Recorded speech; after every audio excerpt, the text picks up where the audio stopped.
that young and being in the industry and not knowing where to turn, and everyone, telling me they love me and, just turn their back on me in a second. Justin Bieber's past comments about his difficult experience growing up in the music industry are being seen in a new light. The singer's 2020 interview with Apple Music's Zane Lowe has resurfaced amid Diddy's bombshell trafficking case, with Justin tearing up at the time. I have been given custody of him. He signed to Usher. I had legal guardianship of Usher when he did his first album. I did Usher's first album. I don't have legal guardianship of him, but for the next 48 hours, he's with me. So and we gonna go full crazy. Because once you get there, the party really starts. Yeah. You know what I'm saying?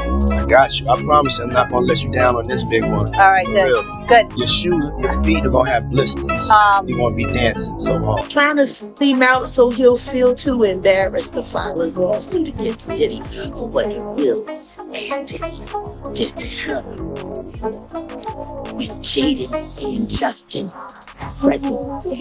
CNN is now speaking up about the difficulties Justin faced as a young celebrity thrust into the world of Hollywood.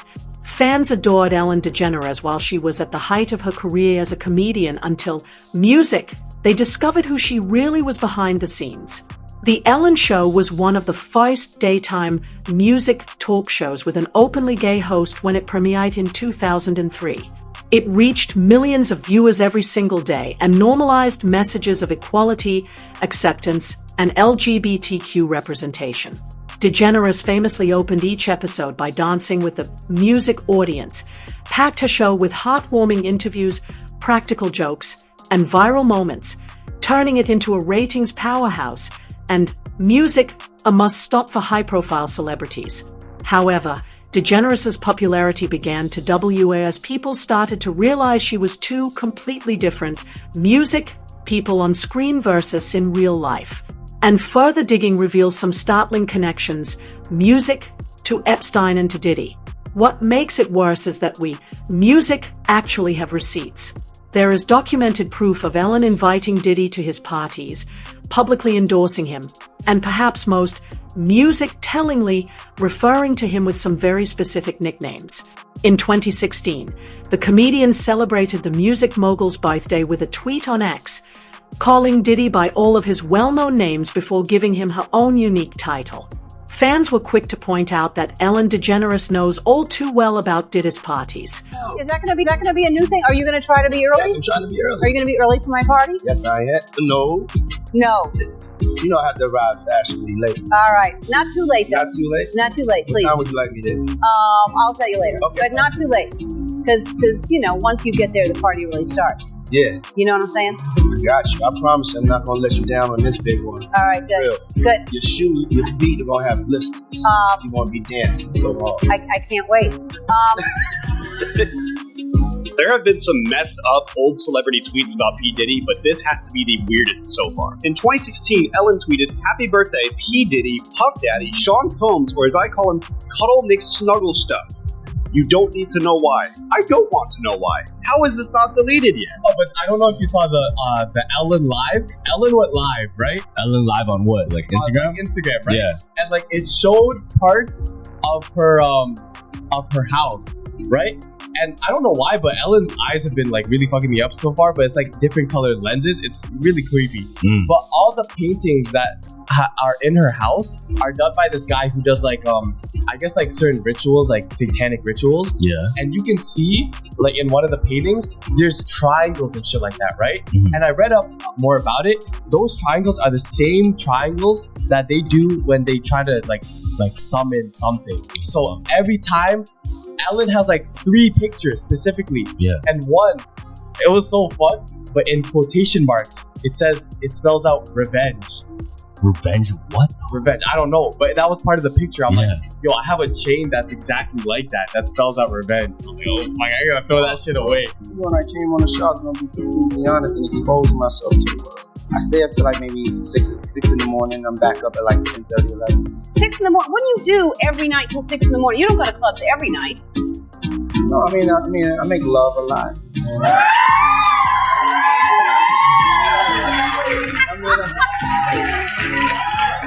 That's my favorite answer ever. But Ellen's troubling behavior wasn't limited to her ties with Diddy. Music. She was also notorious for putting guests in deeply uncomfortable situations on her own show. Music. In one widely criticized episode, she brought out champagne and made a toast, music, specifically designed to pressure Mariah Carey into confirming whether she was pregnant. Weeks, music, later, Mariah revealed she had suffered a miscarriage. To be clear, the champagne did not cause the miscarriage, but Ellen had no business pressuring her to reveal a pregnancy she wasn't ready to announce. Music. It was a careless and cruel move, and the fallout was heartbreaking. Let's toast to you not being pregnant. If you're not pregnant, then Oh my goodness. I can't believe it. Mariah Carey is opening up about this uncomfortable 2008 appearance on the Ellen DeGeneres Show. Why did we post to that? How back to the future? And for both of our futures, who knows what they hold? who knows? All right, go ahead. Okay, cheers. Yes, cheers. The clip of Ellen trying to pressure the singer into drinking champagne as a way to offset pregnancy rumors recently resurfaced on Twitter, following allegations of a toxic workplace environment on the show. People are saying that that you're pregnant. There's rumors. Don't discuss that. All right. Well, you don't have to. No, that's okay. No, honestly, You don't have to answer me. Let's just toast with champagne. Now, in an interview with Vulture, Mariah is addressing that extremely uncomfortable moment with DeGeneres, telling the mag that she's really had a, quote, hard time grappling with the aftermath. I can have some champagne. It's just fattening. So You can't have champagne? That's not champagne because you can. No, it is. The singer, who married then-husband Nick Cannon about 6 months prior to her sit-down with Ellen, did everything she could to dodge the TV personality's persistence. You want to taste it? I can't believe you did this to me, Ellen. What? No, Are you trying? I'm not going to ask you if you're pregnant or This not. is I'm peer just gonna pressure. You see what Ellen is doing? This is peer pressure.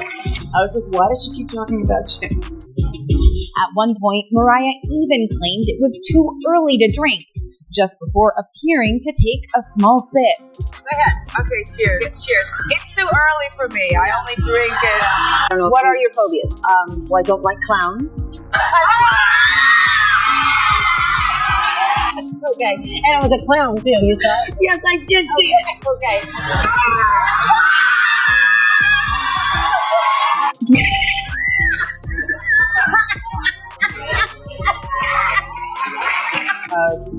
Trypophobia, which is basically a fear of any holes that I don't like the look.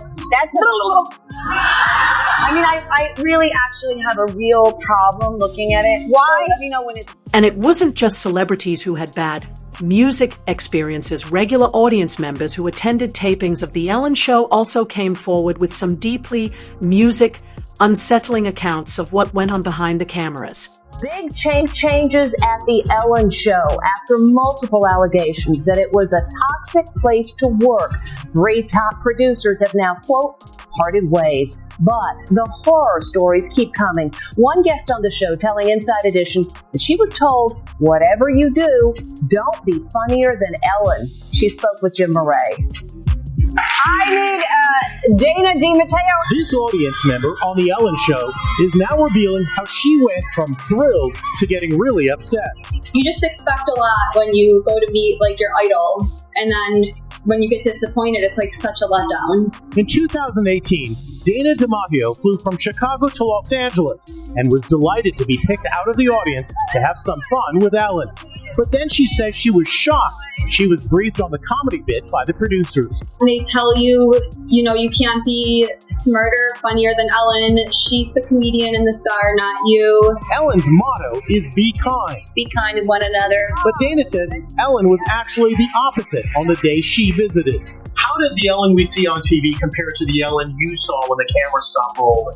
Totally different. She would only speak to the audience when the cameras were rolling. As soon as they turned the cameras off, she would not even acknowledge the audience. She would just sit on the couch, basically. Even when she exited, she just said what she had to say on camera and then walked off.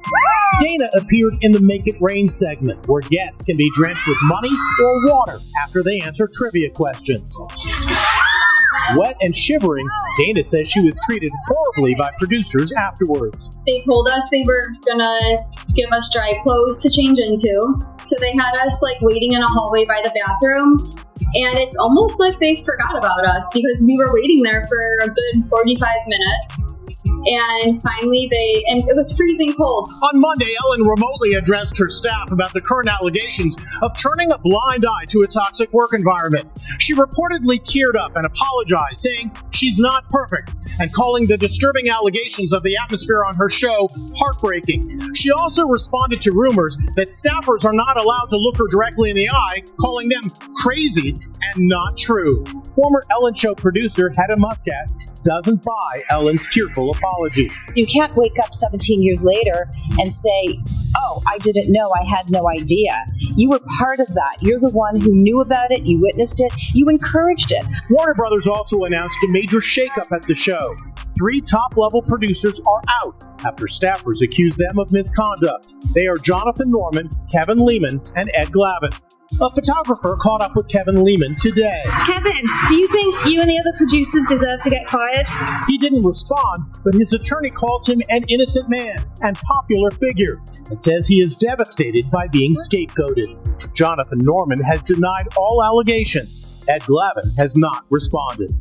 We reached out to Ellen's representatives and were told they had no comment. The fallout with Rosie O'Donnell was perhaps another moment that revealed Ellen's true music character. In the 1990s, O'Donnell was making waves with her talk show while DeGeneres was earning Emmy recognition for her sitcom Ellen. Despite once supporting each other's careers, music, they had a very public falling out over 2 decades ago. One that O'Donnell still describes, music, as painful. We had a little bit of a weird thing, she recalled to Andy Cohen during a September 2022 appearance on Watch What Happens Live. Larry King was on with Ellen and he said, "Whatever happened to Rosie O'Donnell? Her show, music, went down the tubes. She came out as a lesbian and disappeared." And Ellen said, and I'm quoting, "I don't know, Rosie. We're not friends." So in 2000's cable television, you basically got to pick between 2 lesbians, one being Ellen DeGeneres, who was the dancing comedian who was a nightmare off set, and the other one was Rosie O'Donnell, who represented the LGBT movement in the 2000s. But what was really weird is the 2 actually hated each other, and now Rosie O'Donnell's come out trashing Ellen. Both of these 2 actresses came out very publicly, where Ellen DeGeneres had a sitcom in the 1990s, and she came out in 1997, but the controversy led to the show being canceled. Then in 2002, Rosie O'Donnell came out as a lesbian a month before her talk show ended with the whole world saying duh. And in the 2000s, a lot of people started to compare Ellen DeGeneres to Rosie O'Donnell because she was the one who took Rosie's time slot on cable TV for The Ellen Show, which began in 2003. This got strange in 2005 when Ellen DeGeneres was on the Larry King Show and she said she didn't know anything about Rosie O'Donnell, she didn't know her personally. It really made no sense seeing how they were photographed numerous times at events together, sat at the same table, and Rosie O'Donnell years later came out saying until that moment she thought Ellen was a friend. I think that was an early sign Ellen was a C-word behind closed doors, and with that I'm Charles Perrault, subscribe to us. It's a tough thing. And now Ellen has become a music hot topic again following the release of extensive documents related to Jeffrey Epstein. The U.S. Music Department of Justice unveiled a staggering 3 million pages of documents along music with thousands of videos and images connected to Epstein's case, and there are claims that Ellen's name appears in those files. So what do you, music, think? Was Ellen DeGeneres really just an eccentric TV host who rubbed people the wrong way? Or was she a key piece of a much music darker puzzle surrounding Justin Bieber's lost years? And how many other young stars went through the exact same music thing while the world watched and cheered? Drop your thoughts in the comments below. And if this video opened your eyes, make sure you subscribe because there's a lot more to Music Uncover. Until next time, fam, stay woke.